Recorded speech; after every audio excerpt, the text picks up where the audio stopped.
Students, today I'm going to teach you the next poem, A Thing of Beauty, that is written by John Keats.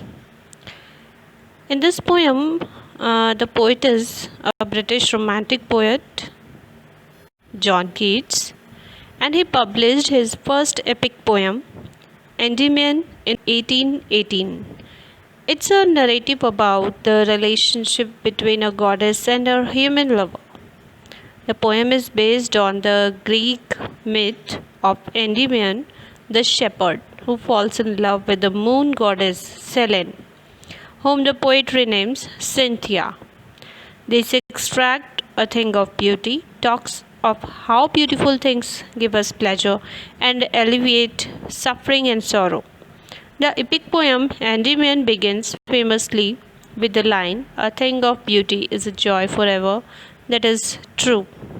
And I just want to explain one in Hindi as well.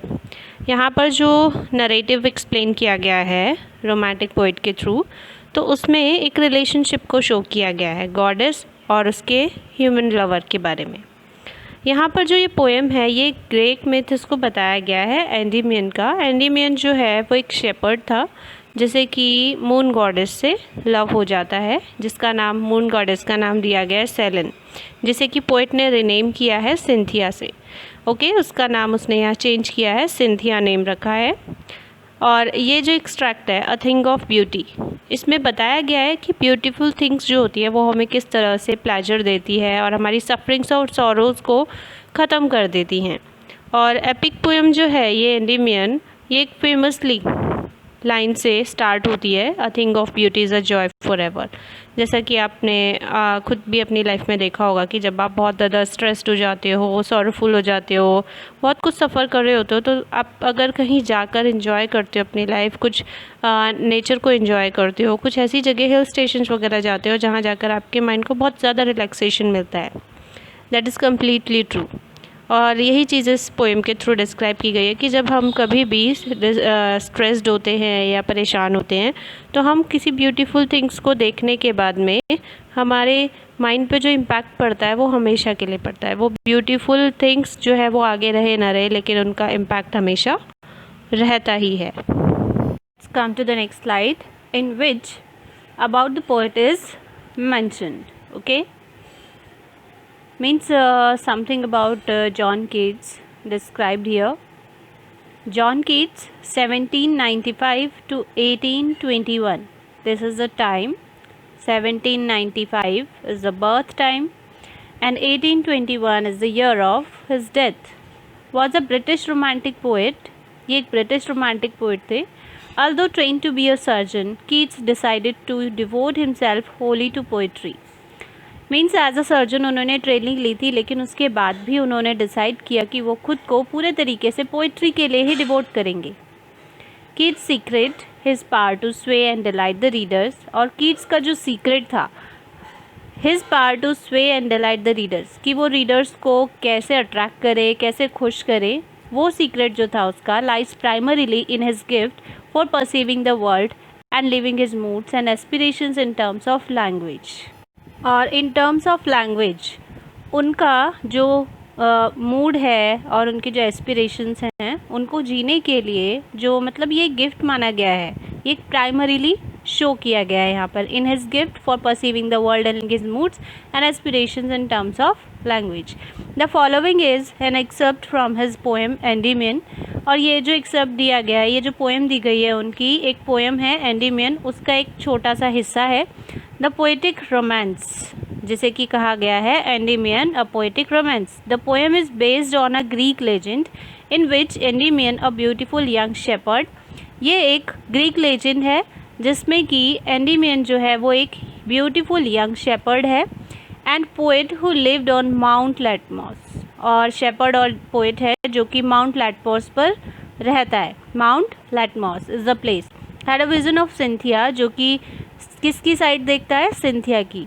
The moon goddess, ये क्या है, moon goddess means चांदनी, उसको नाम दिया गया है यहाँ पर सिंथिया, क्योंकि ये पोएम जो है टोटली किस पर डिपेंड है, ब्यूटी पर। Okay, a thing of beauty. तो ये भी चांद और चांद की रोशनी जो होती है वो एक बहुत ही प्यारा सा सीन क्रिएट करती है, इसीलिए यहाँ पर विजन ऑफ सिंथिया दिया गया है। The enchanted youth resolved to seek her out and so wandered away through the forest and down under the sea. और उसी सिंथिया के सीन को देखकर जो एंचेंटेड यूथ थे, मतलब अट्रैक्टेड जो यंग पर्सन थे, वो मीन्स कि जो यंग पर्सन थे उन्होंने उसकी उस ब्यूटी को छानने की, ढूंढने की कोशिश की थी और उसी के चलते so wandered away through the forest and down under the sea, वो पूरे फॉरेस्ट तक और अंडर द सी पहुंच चुके थे। तो ये पोर्शन था अबाउट द पोइट के बारे में जो कुछ इन्फॉर्मेशन है यहाँ पर, शॉर्टकट इन्फॉर्मेशन आपको यहाँ पर दी गई है। सो नेक्स्ट स्लाइड में हम पढ़ेंगे पोएम का first stanza. Come to the another slide, it shows the stanza number 1। A thing of beauty is a joy forever. एक ब्यूटीफुल थिंग जो होती है ना, वो हमेशा के लिए आपको जॉय देती है, मीन्स कि उसका इम्पैक्ट हमेशा के लिए आपके ऊपर रहता है, आपके माइंड के ऊपर रहता है। It's loveliness increases. इसकी जो लवलीनेस होती है इस ब्यूटी की, वो हमेशा बढ़ती जाती है, कभी ख़त्म नहीं होती। It will never pass into nothingness. और इसकी जो ब्यूटी होती है वो कभी नथिंगनेस में रिड्यूस नहीं होती, मतलब कि वो ब्यूटी जो है हमेशा बढ़ती ही जाएगी टाइम के साथ साथ, टाइम के साथ वो कभी ख़त्म नहीं होती। But will keep a bower quiet for us. इसने कहा ना कि इसकी लवलीनेस इंक्रीज़ होती है, ऐसा नहीं कि वो ख़त्म हो जाए, लेकिन ये पीसफुल, ये जो ब्यूटी है आपको क्या प्रोवाइड कराती है, बोअर क्वाइट फॉर अस, आपको एक पीसफुल शेल्टर प्रोवाइड कराती है, and sleep full of sweet dreams, और आपको स्वीट ड्रीम्स से भरी हुई नींद जो होती है, मतलब साउंड स्लीप जिसे हम कह सकते हैं, बहुत ही प्यारी नींद आप जिसमें चैन से सो सको, एंड हेल्थ, और आपकी जो हेल्थ है वो, एंड क्वाइट ब्रीदिंग, और चैन की सांस, मीन्स एफर्टलेस ब्रीदिंग, जिसमें कि आपको ना कोई प्रॉब्लम हो, ना इलनेस हो, आप प्रॉपर अपनी लाइफ को एंजॉय कर रहे हो। Through this stanza, the perception of the poet regarding beauty is that it never goes off with the passing time. Understood? Rather it beautifies more and more. इसकी बजाय वो बढ़ता ही जाए, कभी ख़त्म नहीं होती है वो ब्यूटी। और for the poet, beauty is like a beautiful shady tree under whose shade all the creatures can sleep peacefully and enjoy good health. Understood?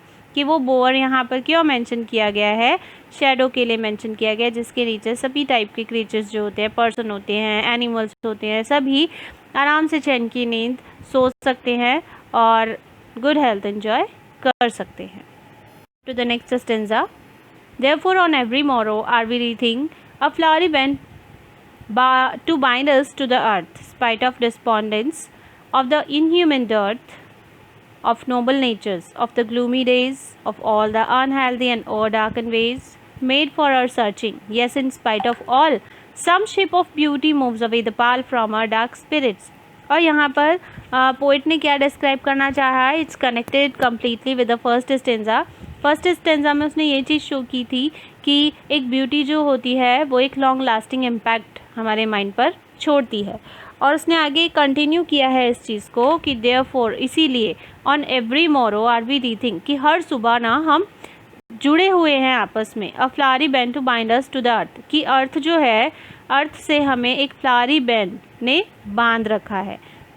आप यहाँ कह सकते हो कि हम एक दूसरे को एक दूसरे से जोड़ने के लिए या पृथ्वी से जोड़ने के लिए फूलों की एक लाइन है जो कि हम गूंथ रहे हैं ताकि हम अर्थ से कनेक्ट हो सकें।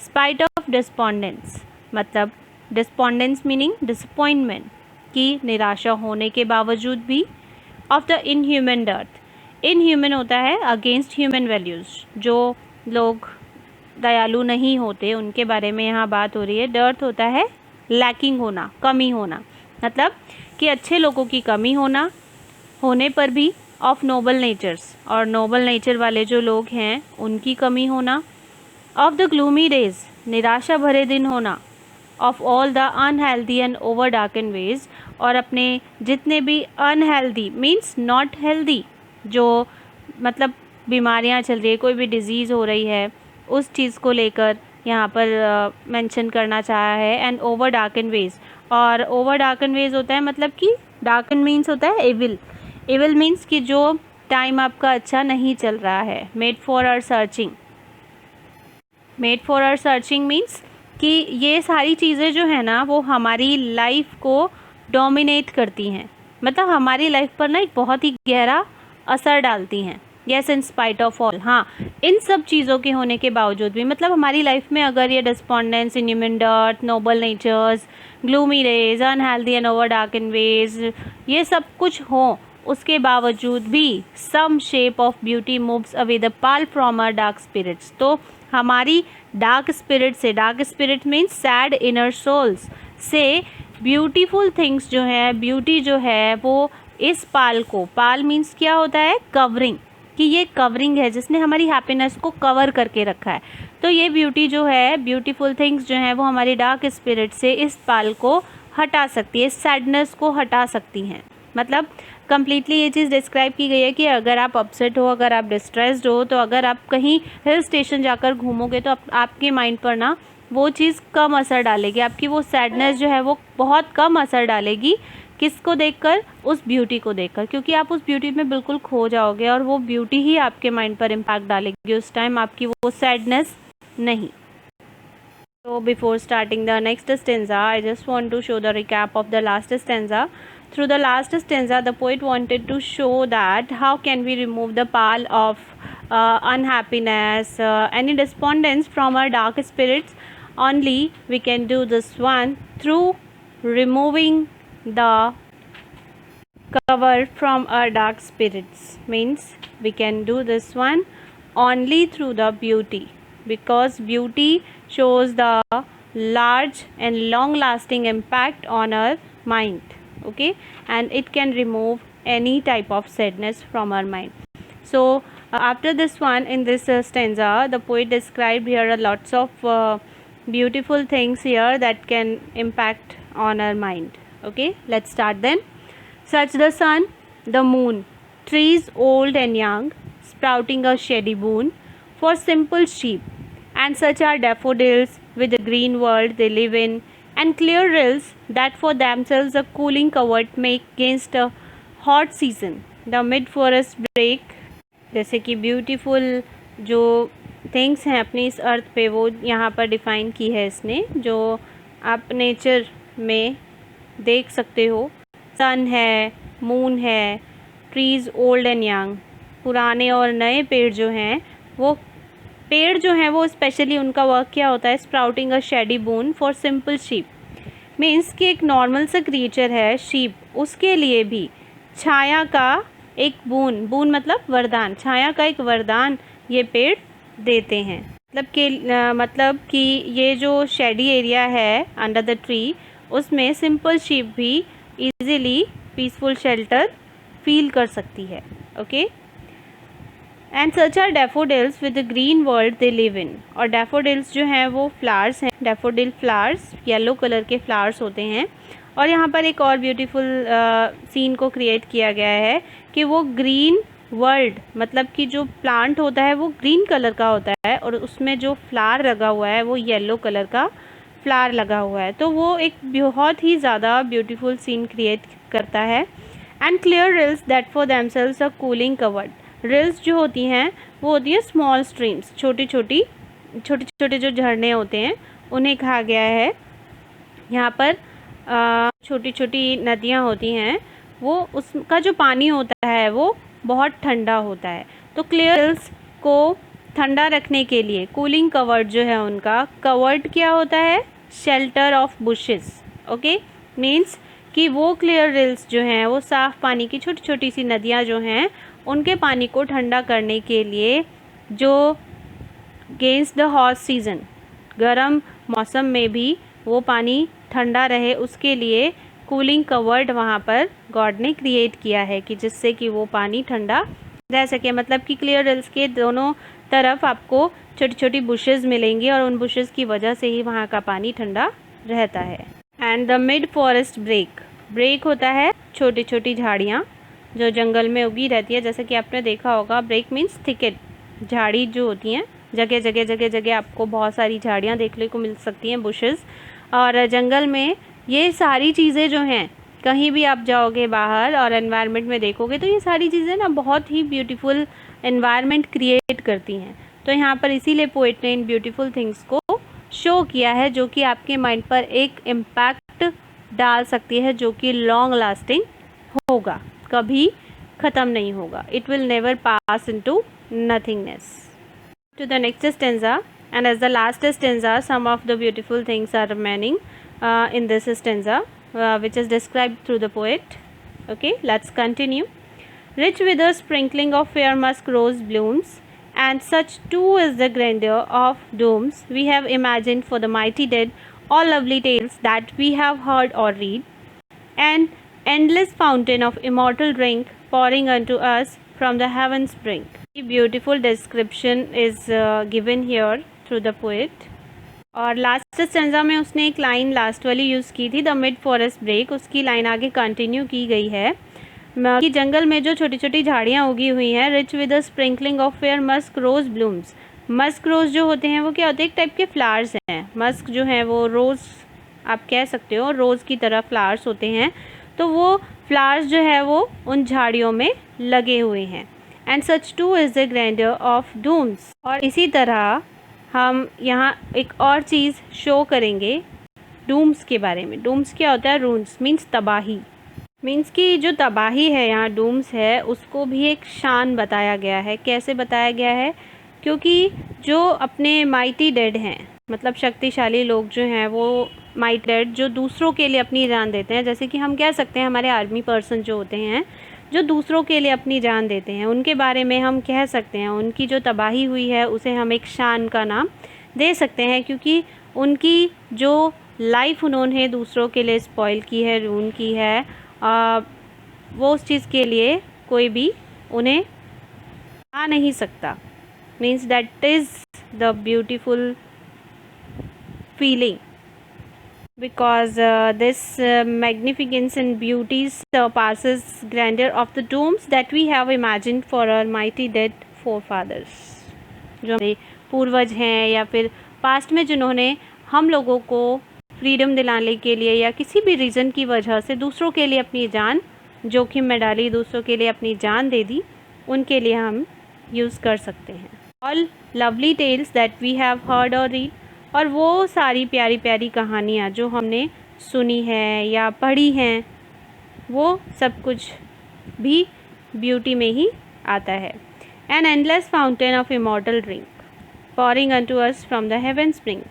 और उसने पोइट ने यहाँ लास्ट में 2 लाइन में ही अपनी पोएम को ये कहते हुए शो किया है कि ये जो ब्यूटीफुल थिंग्स जो होती हैं वो एक एंडलेस फाउंटेन की तरह है। जो एंडलेस फाउंटेन किसका है, इमॉर्टल ड्रिंक का, मतलब अमृत का एक फाउंटेन है जो कभी ख़त्म नहीं होता, और वो हमारे ऊपर कहाँ से गिराया जा रहा है, हेवन स्प्रिंग, स्वर्ग के किसी कोने से गिराया जा रहा है। मतलब ये जो ब्यूटीफुल एनवायरनमेंट क्रिएट किया गया है वो किसने किया है, गॉड ने किया है।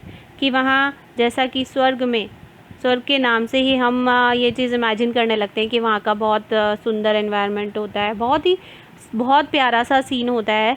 ऐसा ही कुछ यहाँ अपनी इस अर्थ पर भी है, और वो किसी कोने से, स्वर्ग के किसी कोने से एक एंडलेस फाउंटेन की तरह, एक एंडलेस फाउंटेन की तरह जो कि इमॉर्टल ड्रिंक का है। इमॉर्टल ड्रिंक जो है यहाँ किससे कंपेयर किया गया है, ब्यूटीफुल थिंग्स से कंपेयर किया गया है कि ये ब्यूटीफुल थिंग्स जो है वो गॉड ने ही हमें प्रोवाइड करवाई हैं। And we should keep safe, okay, keep it safe for our coming generation.